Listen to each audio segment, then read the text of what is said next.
Долбоор шашырны албетте колдойбуз. Бул чоң долбоор экен. Ооба. Ушул долбоордун алкагында кредит анан грант болуп атабы же мамлекет тарабынан да каржыланабы?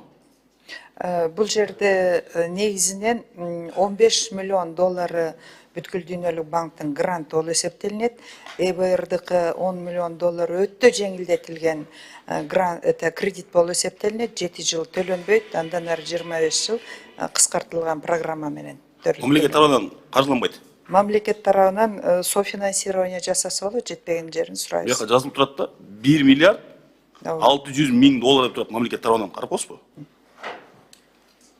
Минфин дагы айтып берсе болот. Мамлекет тарабынан тең каржылоо 1 миллиард 600 миң доллар деп турат.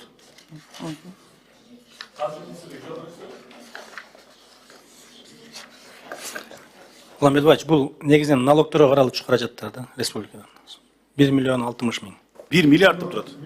1 миллион 60 миң. Ката болуп калды, Тиякта технически аш болуп калган окшойт. 1 миллион 600 миң, Ошондой дейм да. 1 миллион 60 миң. Ката болуп калыптыр 1 миллиард 60 миң.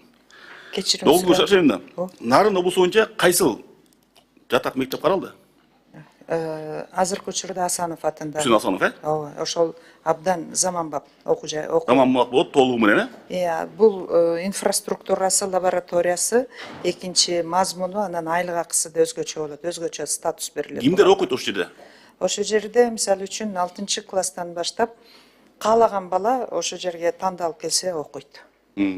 Социалдык статусуна эч кандай чек жок.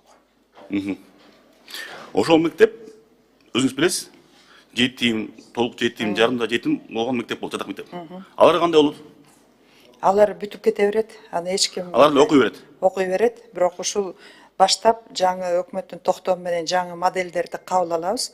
Ошол жерде жана тандап алынат 7-класстан баштап. Кийин ошо толук жетим, жарым жетимдер барып окуй береби же аларды окуй калабы ал жерде кийин? Эгерде билимин тастыктаса окуй берет. Тастыкталбай калса алар кайда барат? Томолой жетимдер болсо мамлекеттин камкорчулугунда мектептерге кабыл алабыз. Нарында жоктур, бир мектеп бар да ошо Үсүн Асанов. Жок, республикалык деңгээлде алып кете беребиз балдарды, анткени мамлекеттин колдоосундагы балдар да. Бүгүнкү күндө Чүйдө 260 орундук эң мыкты жатак интернат мектебинде 180 бала бар. Сизден сураныч, сунуш, ошо нарындыктар, нарында эле окуса дейм да, бияка келип отурбайчы. Билесиз, бияка келсе көп контроль болбой калат. Нарында эле окуса, бир карасаңыз ошонун Үсүн Асанов мектебинде бир жеринде, сунуш. Ошондой эле ушул келишимдин алкагында, макулдук алкагындачы башка мектептерди, орто мектептерди оңдоп түзөтүштөрүн кылса болобу? Бул жерде чектелген гана каржыга болгондуктан эң биринчи иретте биз өзгөчө артыкчылыктуу багыттарды тандап алдык да. Мисалы үчүн бардык акылман мектебине барабыз деп атат, бирок бир эле мектеп. Анан биз ошондой мүмкүнчүлүктүү аймактарда бирден мектепти тандадык. Рахмат. Сизден сураныча карап коесузбу? Сөзсүз.